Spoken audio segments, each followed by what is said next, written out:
नमस्कार, मैं हूं आपके साथ अंकिता पाल। ब्रीडिंग की शुरुआत करते हैं। अंतर्राष्ट्रीय ग्रीमोत्सव की आखिरी सांस्कृतिक संध्या में सीएम सुखविंदर सिंह सुक्खू ने मुख्य अतिथि के रूप में शिरकत की है। अंतिम संध्या में स्टार गायक दलेर मेहंदी मुख्य आकर्षण का केंद्र रहे हैं, जिन्होंने अपनी प्रस्तुति से लोगों का मन मोहा है। आपको बताते चलेंगे, ग्रीष्मोत्सव से में बाल आश्रम टूटीकंडी बाल आश्रम मशोबरा के छात्र छात्राओं की तरफ से सुंदर प्रस्तुति भी दी गई। वहीं अंतिम संध्या में कई पहाड़ी कलाकारों ने अपनी प्रस्तुति भी देकर जनता का मनोरंजन किया है। और साथ ही आपको बताते चले कि सीएम सुक्खू ने कहा कि समर फेस्टिवल काफी लंबे समय से मनाया जाता आ रहा है और साथ ही पर्यटक यहां पर आए और खुश होकर वापस जाएं। वहीं सीएम की पत्नी कमलेश ठाकुर को देहरा से टिकट दिए जाने के सवाल के जवाब में भी सीएम ने कहा कि कांग्रेस हाईकमान ने उन्हें दूसरी बार अपनी पत्नी को चुनाव लड़ाने के लिए कहा है।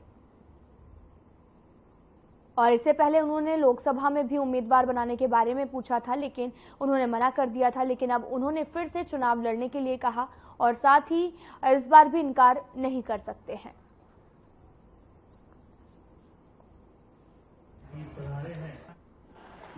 समर फेस्टिवल एक ऐतिहासिक फेस्टिवल है। जब हम छोटे होते थे तब भी समर फेस्टिवल देखने के लिए आते थे। इसका शुभारंभ करवाया और हमने ये कोशिश की है कि जो टूरिस्ट है वो यहाँ आए, लुत्फ उठाएं और खुशी खुशी जिस चीज के लिए वो आए हैं वो हिमाचल से खुश होकर जाए। किसी प्रकार की कोई ऐसी बात ना करें। सर, इसके अलावा जिस तरह की इंसिडेंट हिमाचल में हुई है, पंजाब के कुछ लोग, देखिए, अगर पंजाब जो घटना घटी है उसका मुझे जानकारी अखबार के माध्यम से मिली है। हिमाचल प्रदेश में आने वाला चाहे कोई भी पर्यटक है, पंजाब के लोग हमारे भाई है और उनकी भी हमारा आदर सत्कार है। और भी राज्य से आने वाले हमारे भाई है जिनके साथ ये घटना घटी है, मैंने उसके इंक्वायरी के ऑर्डर दे दिए है। हाईकमांड ने दूसरी बार मुझसे कहा, पहले लोकसभा के चुनावों में कहा उन्होंने कि आपको लोकसभा के चुनाव में एमपी का चुनाव अपनी वाइफ से लड़ाना।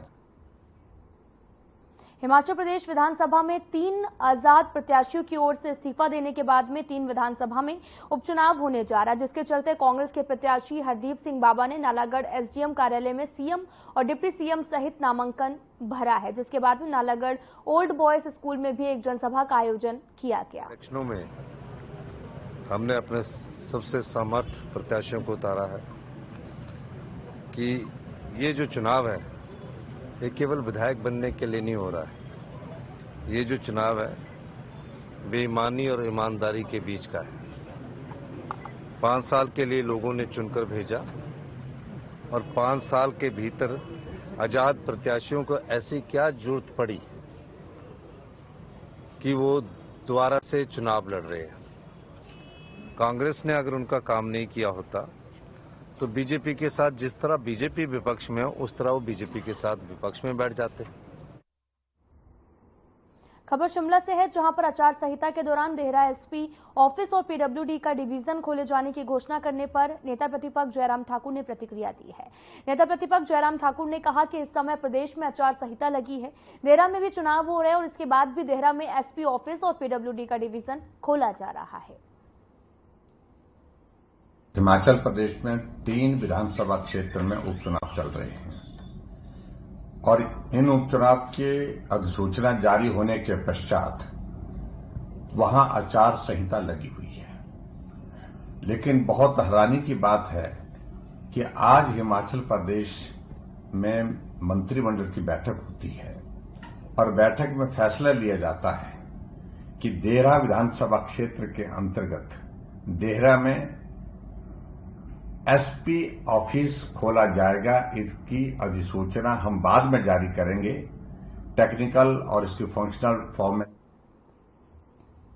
कांगड़ा हवाई अड्डे पर 7 सदस्यीय अमेरिका डेलीगेशन दल पहुंचा है। केंद्रीय तिब्बती प्रशासन के अधिकारियों ने तिब्बती संस्कृति से इस डेलीगेशन दल का स्वागत किया। वहीं मौके पर तिब्बत के कई संगठन भी हाथ में तिरंगा और अमेरिका का झंडा लिए नजर आए हैं।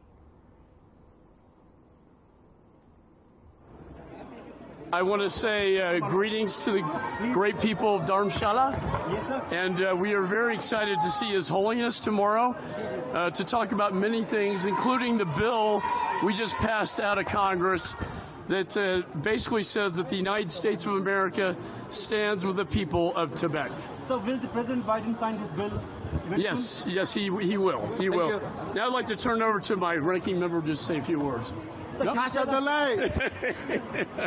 I'm just joined. We're here, Democrats and Republicans together. The Congress is united together. प्रदेश सरकार के तकनीकी शिक्षा मंत्री राजेश धर्माणी का बयान सामने आया। उन्होंने कहा कि बीजेपी ने सरकार को गिराने का बड़ा षड्यंत्र भी रचा था। बीजेपी के एक गुट ने दूसरे गुट को नीचा दिखाने के लिए ये सारी प्लानिंग की थी और एक तीर से कई निशाने साधने की कोशिश की गई थी, लेकिन वो पूरी तरह से विफल रही है। तीन उपचुनाव हैं। ये भारतीय जनता पार्टी ने एक बड़ा षड्यंत्र रचा था सरकार को गिराने का, और भारतीय जनता पार्टी के एक गुट ने जो है दूसरे दो गुटों को नीचे दिखाने के लिए ये षड्यंत्र रचा था।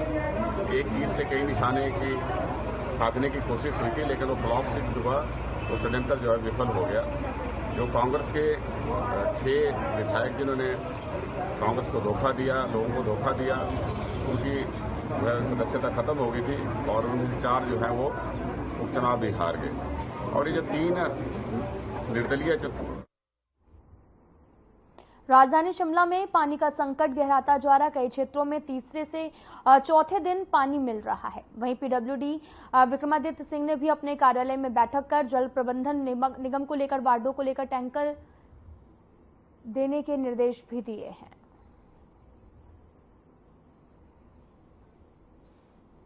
जैसा आप सभी जानते हैं कि आजकल शिमला शहर में टूरिस्ट सीजन भी चला हुआ है और काफी दिन से वर्षा भी नहीं हुई है। उसकी वजह से जो एक पानी के मैं ये नहीं कहूँगा कि जल संकट है, मगर एक शॉर्टेज वाटर सप्लाई में हमको देखने को मिल रहा है। हम लगातार उसके ऊपर हमने नज़र बनाई हुई है। आज मैंने अपने डिपार्टमेंट के जो अधिकारी है SJPNL के, उनके साथ इस मुतलक बैठक करी और जो हमारे शिमला MC के कमिश्नर है उनसे भी हमने बैठक करी है।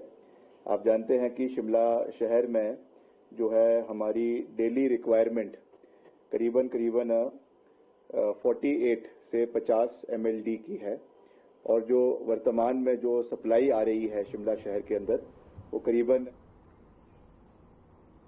हिमाचल बीजेपी के उपाध्यक्ष संजीव कटवाल ने प्रेस कॉन्फ्रेंस की है। इस दौरान उन्होंने केंद्र में फिर से एनडीए सरकार की वापसी के लिए बीजेपी कार्यकर्ताओं का आभार व्यक्त करते हुए कहा कि साल 2014 में नरेंद्र मोदी ने प्रधानमंत्री बनने के बाद में योग को बढ़ावा देने का काम किया है।